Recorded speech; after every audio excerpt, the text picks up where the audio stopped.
Bonjour. Euh, Bonjour à toutes et à tous. Je m'appelle Yves Cohen, j'ai 26 ans et je suis diplômé de l'ENTPE, là où on est aujourd'hui, de la promo 65, où j'ai étudié l'urbanisme. J'ai rien fait de spécial en fait pour être ici, mais je m'inscris dans un mouvement plus vaste de la désertion. Parce que l'année dernière, j'ai passé un CAP de menuisier après mon diplôme d'ingé.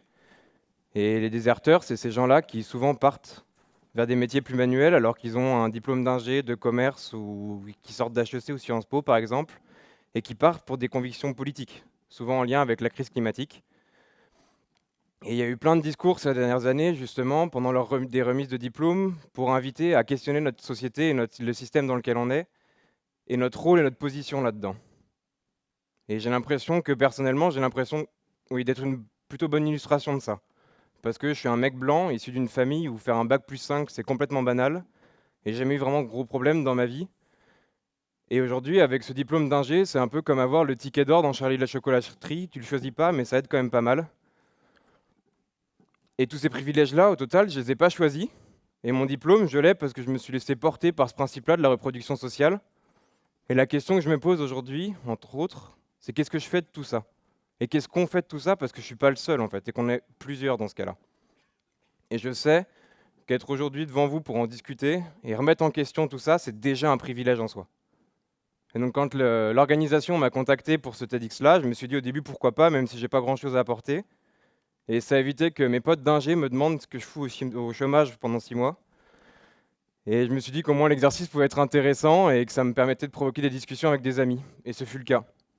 Donc ce monologue-là que vous êtes en train d'essayer d'écouter, c'est un peu une tentative de synthèse de trucs plus ou moins intéressants entre mon témoignage, celui de mes amis, et une tentative de prise de recul en fait sur nos parcours. Et clairement, je ne vais pas vous mentir, c'est clairement le bordel dans ma tête aujourd'hui. Et ce discours-là, j'ai essayé de le faire un peu cohérent pour pouvoir vous apporter quelque chose. Et donc, en gros, pour commencer, pendant ma prépa, le choix de l'ENTPE, l'école de l'aménagement durable des territoires, il a été complètement motivé justement par mes choix politiques. Parce que c'était à l'époque de la prise de parole avec le mouvement féministe, et puis il y avait une crise climatique effrayante qui était déjà là, une crise économique qui était complètement alarmante et qui l'est toujours. Et tout ça, encore aujourd'hui, ça engendre une urgence sociale qui est révoltante. En tout cas, très personnellement. Et en fait, c'est pas rassurant quand tu es jeune et que tu arrives de devoir essayer de te projeter dans ce monde-là et d'arriver dans l'état dans lequel il est. Et donc mon choix de l'ENTPE, c'était de me dire que je vais essayer d'être utile et d'avoir un impact pour pouvoir essayer de changer au moins une petite partie de ce truc-là. Et à vrai dire, j'ai été déçu. Déçu de l'école et de ce que j'y ai appris, mais aussi déçu du taf que j'ai pu avoir après en tant qu'ingé. Et après toutes ces des semaines de réflexion pour préparer cette conférence, bah, la question, je l'ai, quoi. Que quand je suis parti faire mon CAP, c'est pas que je refusais forcément d'être ingénieur, mais j'ai aussi envie de faire autre chose. Et j'avais pas envie d'être ingé. Donc je suis parti faire ce CAP-là, et aujourd'hui, bah, je sais pas ce que je vais faire après. Et que je suis un peu paumé. Et c'est pour ça que je suis au chômage depuis 6 mois. Et à titre individuel, bah, je veux toujours pas être ingénieur malgré ça. Mais je pense aujourd'hui que je peux le dire et je peux l'affirmer, je refuse d'être ingénieur et que c'est un choix politique aussi. Et je veux pas être ingénieur à l'échelle individuelle parce que je trouve que la réalité du travail, pour moi, elle n'est pas intéressante. Et qu'en plus, il y a un écart entre ce qu'on te vend pendant 5 ans et vraiment cette réalité-là. Pendant 5 ans, on m'a vendu que j'étais l'élite de la nation, que j'allais avoir un impact, changer les choses, être utile. Et pendant 3 ans, j'ai appris des choses qui étaient très intéressantes. Et en fait, la réalité, c'est que bah, quand je suis sorti de l'école et que j'ai commencé mon taf, bah, j'étais nul. J'avais tout à apprendre, en fait. Et j'étais pas bon dans mon domaine, alors qu'on m'a dit que les ingénieurs, c'est des experts. Et donc, je me suis retrouvé dans une réalité où j'étais derrière un ordinateur tous les jours, à envoyer des mails, participer à des réunions et écrire des documents PDF, et à me vendre en tant qu'expert alors que je ne l'étais pas. Et tout ça, bah, je sais que j'ai plein de copains qui ont ce syndrome-là de l'imposteur, justement, et que ça impacte la santé mentale de plein de personnes. Et je pense que c'est important d'en parler et de libérer la parole là-dessus. Et en discutant avec un ami, il m'a dit qu'il avait eu la chance de craquer. Et je trouve ça dingue, quoi. Il a eu la chance d'être dans un état dépressif pendant plusieurs mois et d'être en burn-out à la fin pour enfin faire une pause et se demander ce qu'il foutait là et essayer de voir ce qui se passait ailleurs. Parce qu'il avait été dans ce tunnel-là, complet, de lycée, prépa, école d'ingé, et taf dans un bureau à Paris, sans savoir ce qu'il foutait. Et cette perte de sens-là, pour moi, elle est en partie liée au système économique dans lequel on est. Et qu'à partir du moment où on cherche une croissance économique continue, une efficacité, une rentabilité, Et bah effectivement, chaque personne devient un maillon de la chaîne, qui va être très efficace, et qui va avoir des méthodes qui vont être très bien rodées, et ça j'en doute pas. Mais est-ce que c'est vraiment souhaitable ce truc-là? Et par exemple, si on sort de l'ENTPE, ça va être une expertise sur un diagnostic d'un territoire très précis, pour un potentiel projet qui potentiellement sortira dans 15, 20 ou 30 ans, et à ce moment-là, ce projet, il sera même plus d'actualité face aux enjeux. Et à titre personnel, j'avais pas envie que mes journées, ça soit des échecs continus. J'avais pas envie d'essayer de mettre en place des politiques énergétiques ou climatiques pour changer les choses, mais qu'il faille pas froisser cet élu-là parce que quand même il était important, ou alors qu'il fallait pas froisser ce partenaire-là parce qu'il nous filait quand même pas mal de subventions, et j'avais pas envie de me réjouir de toutes petites victoires comme un ou deux mots qui traînent dans un document d'urbanisme aujourd'hui. Et en parlant de se rassurer, j'ai l'impression qu'il y en a plusieurs des ingés qui essayent de se rassurer, pour essayer de trouver du sens dans ce qu'ils font en se disant que peut-être ils ont plus d'impact que quelqu'un d'autre. Et c'est peut-être vrai, j'ai pas la réponse à ça, j'avoue. Et il y a des ingés qui se demandent aussi s'ils sont pas plus utiles, ou en tout cas qui espèrent être plus utiles que d'autres personnes. Et ça, par contre, j'en doute. Je suis pas sûr qu'un ingé, ça soit plus utile qu'un conducteur de métro, ou qu'une maraîchère, ou un charpentier, par exemple. Et je trouve que ça peut être rassurant et être individuel, ça peut être vraiment chouette, mais ça fait partie des processus qui cultivent cette scission-là, en fait, entre des gens qui vont prendre des décisions, pour notre cas, et des gens qui vont réaliser les travaux, par exemple. Et que ça crée des bulles et que les gens communiquent pas vraiment, et que ça coexiste sans vraiment cohabiter.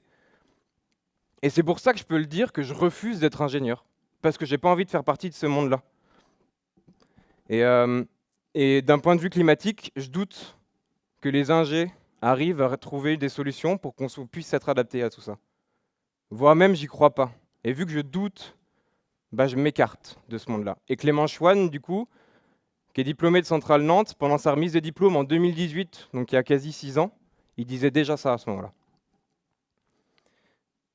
Et puis, à titre individuel, en fait, en sortant d'école, je me suis rendu compte que c'est pas moi qui allais révolutionner le monde, que c'est pas moi, en tant que petit ingénieur, qui allait révolutionner la structure dans laquelle j'allais travailler, parce que je prenais pas de décisions importantes. J'allais pas mettre en place des politiques très importantes. Tout ça parce qu'effectivement, je suis un maillon de la chaîne.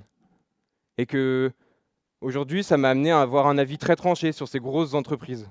Vous savez, celles qu'on nous vend à l'ENTPE et qui traînent autour, comme Lafarge, Vinci, Eurovia ou Eiffage.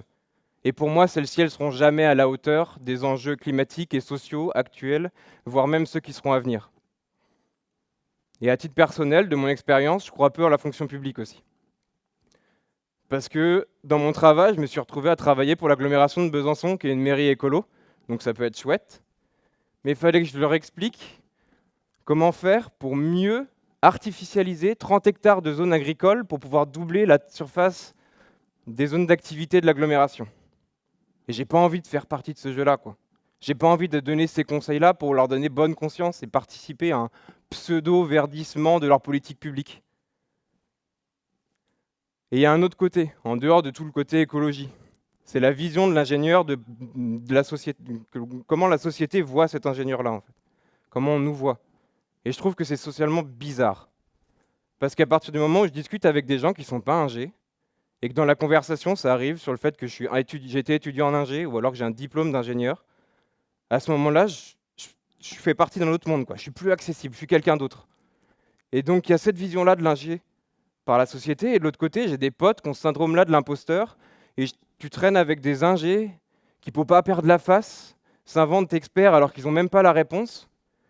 Et ça encore, je trouve que ça cultive cette scission-là complètement malsaine dans la société, et que j'ai pas envie de voir. Et moi, je m'en suis rendu compte à partir du moment où je suis sorti de cet entre-soi-là, où j'ai essayé d'aller voir ce qui se passait ailleurs, et j'ai envie de continuer aujourd'hui, de percer cette bulle-là et de remettre en question mes privilèges. Et il y a un petit exemple très perso, c'est que le mouvement des Gilets jaunes, il est arrivé au moment où moi j'étais en deuxième année à l'ENTPE. Donc j'étais en train d'étudier l'urbanisme. Et j'ai eu des cours ultra intéressants sur ce mouvement-là, et la sociologie de ce mouvement-là. Mais en dehors d'essayer de comprendre ce mouvement, et c'était très intéressant, je me suis rendu compte que je découvrais la réalité de vie de plein de gens alors qu'ils étaient à quelques dizaines de kilomètres de moi et j'en avais même pas conscience tellement j'étais dans ma bulle. Et je trouve ça fou d'avoir besoin de cours pour comprendre la réalité de gens. Et donc aujourd'hui, en fait, ma réponse de déserter et de partir faire un métier manuel, faire autre chose, C'est un peu cette réponse-là à ma perte de sens et à mon envie de ne pas participer à la destruction de mon environnement et l'envie aussi de rencontrer d'autres gens et de faire du lien avec d'autres milieux. Mais je ne sais pas si c'est la réponse à tous les maux sur Terre. Et en gros, qu'est-ce qui s'est passé depuis 1 an et demi? Bah, je suis parti faire autre chose parce que j'avais envie de partir faire autre chose. J'avais envie de travailler le bois, d'avoir quelque chose de concret et d'un vrai savoir-faire, de mon point de vue. Et surtout un métier compréhensible en moins de 20 minutes, clairement. Et j'avais une vision un peu romantique du métier et j'ai un peu déchanté cette année et ça a été dur. Mais ça m'a permis de changer de milieu socio-professionnel et j'en avais besoin. Et j'ai pas eu besoin de courage en fait pour aller faire ce CAP-là. Parce que j'ai ce ticket d'or et qu'à partir du moment où si je fais juste 1 an de CAP pour tester et voir apprendre des choses, bah je peux toujours revenir à un taf d'ingé et une situation stable si jamais ça me plaît pas. Et l'année, elle était incroyablement intéressante parce que j'ai appris plein de trucs d'un point de vue technique et c'est ce que je voulais, c'était chouette. Et j'ai passé plein d'heures dans le camion à discuter avec des gens que j'aurais jamais rencontrés sinon et qui m'ont accueilli avec une grande chaleur et je leur en remercie beaucoup pour cette année. Je les remercie beaucoup pour cette année. Mais le revers de la médaille à tout ça, c'est que le rythme, il a été complètement esquintant et que j'étais mort physiquement pendant toute l'année, quoi. Je me suis levé à 5h30 tous les matins en faisant 1 heure de route pour pouvoir aller taffer sur un métier ultra physique comparé à bosser derrière un ordi. Et ben ouais, je peux vous le dire, genre il n'y a pas un seul film cette année que j'ai regardé plus de 15 minutes, quoi. Et que mes colocs m'ont clairement dit que cet été, ils m'ont découvert à partir du moment où j'étais au chômage et que j'avais du temps et de l'énergie à consacrer. Et donc ça a été une immense claque sociale en fait, parce que j'ai pas réussi à suivre le rythme de milliers de personnes au quotidien. Et en plus, j'avais une relation compliquée avec mon patron et ça a complètement impacté ma vie perso. Et tout ça, c'est rentré aux résonances parce qu'il y avait la manif des retraites à ce moment-là. Et à ce moment-là, j'étais dans le camion avec un gars de 54 ans qui était en train de m'expliquer qu'il avait bossé au black tous les week-ends pendant des années pour financer les études de ses enfants. Et qu'en plus, aujourd'hui, il avait plus de cartilage à ses genoux parce qu'il était menuisier. Et à 54 ans, quand vous êtes menuisier pour poser du parquet sans genoux, c'est plutôt compliqué. Et que grâce à cette réforme-là, il s'est repris 2 ans dans la gueule. Et je trouve que c'est un monde de fous à partir du moment où il y a des politiques publiques qui peuvent être mises en place alors que tout le monde est au courant que ça va pas. Et que c'est pas normal de faire ça. Et que c'est pas juste en fait. Et j'ai l'impression du coup d'être parti pour des convictions écologiques et de me retrouver face à des injustices sociales qui sont révoltantes. Et je pense d'une certaine manière, du coup, que j'essaye en tout cas de comprendre la colère des agriculteurs qui vivent dans une misère sociale. Et j'espère qu'ils trouveront des réponses à tout ça. Et qu'on trouvera des réponses ensemble. Parce que moi, ce qui m'a permis de tenir, justement, c'est le fait d'avoir des gens autour de moi cette année. C'est d'avoir ma famille qui était un peu loin, mais qui comprenait mon parcours et ma volonté de changer. Mais en fait, c'était les gens que j'avais au quotidien, entre mes colocs et mes amis à Besançon, et ma copine, qui m'ont beaucoup supporté. Parce que de l'autre côté, en fait, c'est que je me suis retrouvé à plus être ingénieur, et en même temps à pas être menuisier. Et donc je me suis éloigné de mes potes d'ingé cette année parce que je me sentais complètement déconnecté de la réalité de leur vie et que je savais plus où j'étais. Et que si j'avais pas eu ces gens-là au quotidien, j'aurais été juste seul dans ce couloir entre ces deux salles. Et j'ai l'impression de ne pas avoir été le seul justement dans ce cas-là. Et à titre individuel, je peux vous le dire, clairement, aujourd'hui j'ai toujours plein d'incertitudes. Genre je sais toujours pas où je vais. Je pensais avoir plein d'espace pour militer en n'ayant plus ce travail d'un point de vue politique. Et en fait, j'avais pas d'énergie et pas de temps. Et à force de me concentrer sur mon projet perso parce que je sais pas où je vais, j'ai même pas le temps pour des projets collectifs alors que ça me tient à cœur. Et j'ai toujours pas résolu ce problème-là de management. Et je me suis mis dans une situation financière qui est peut-être un peu précaire, mais vu que je l'ai choisi et que c'est les premières années, ça va. Et promis, on en discutera quand ma bagnole me lâchera. Et je pense en même temps que c'est important de rappeler qu'il y a plein d'entre-deux en fait. Entre la caricature de mon parcours et le fait de continuer à bosser sur une énième autoroute sans se poser de questions. Et qu'on peut se mettre à temps partiel pour militer ou alors avoir des projets perso qui ont plus de sens et qu'on travaille à côté. Ou alors même faire une pause si on en a le luxe pour pouvoir aller voir ce qui se passe ailleurs. Et c'est aussi important de rappeler que mon parcours, que je vous raconte un petit peu, c'est pas juste une démarche individuelle. Et qu'en vrai, je suis désolé pour les précédents, mais j'ai pas besoin de coach en développement personnel pour savoir ce que je vais faire dans ma vie. Mais que derrière tout ça, il y a un vrai choix politique et qu'il y a une vraie remise en question de la manière dont notre société fonctionne. Et que c'est important de le rappeler. Parce que c'est d'un point de vue collectif pour moi, qu'il y a besoin de changements profonds et des changements rapides pour pouvoir Parce qu'en fait, on n'a pas de temps, justement, et que tous ces changements profonds, les changements de mode de vie et de modèle de pensée, par exemple, eh ben, on en a besoin pour pouvoir s'adapter à la crise climatique et à la crise sociale qui est clairement en train d'arriver. Et que c'est pour ça qu'il faut stopper maintenant la destruction systématique de notre environnement et qu'il va vraiment falloir se poser et repenser la manière dont on discute et dont on vit ensemble.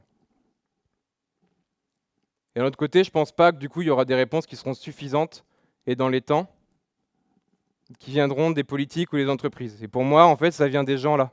Ça vient des gens à l'échelle locale qui continuent de discuter et il faut continuer de développer ces dynamiques-là. Et pour moi, en gros, ça serait le plus gros chantier, le premier peut-être. C'est histoire de refaire du lien, s'écouter et prendre du temps en fait, pour se comprendre. Et s'il y en a qui veulent pas jouer le jeu, bah, c'est souvent les mêmes qui continuent de détruire notre environnement et notre société. Bah, peut-être va falloir leur dire, et va falloir aller se révolter et continuer de les faire chier, de les emmerder jusqu'au bout, parce que nous, ce qu'on a envie de faire, c'est de construire autre chose. Il faut prendre le temps aussi de le faire, de prendre soin des autres, et de construire de nouvelles manières de relationner, de discuter, et de s'écouter et d'échanger, voire même de décider et de s'organiser ensemble. Parce qu'en fait, si on veut vraiment avoir un impact, et je pense que c'est ce que je retiens de cette année, c'est que seulement si toutes nos dynamiques, elles sont partagées et construites ensemble, diffusées et imaginées à plusieurs pour qu'elles puissent être pérennes dans le temps. Merci beaucoup.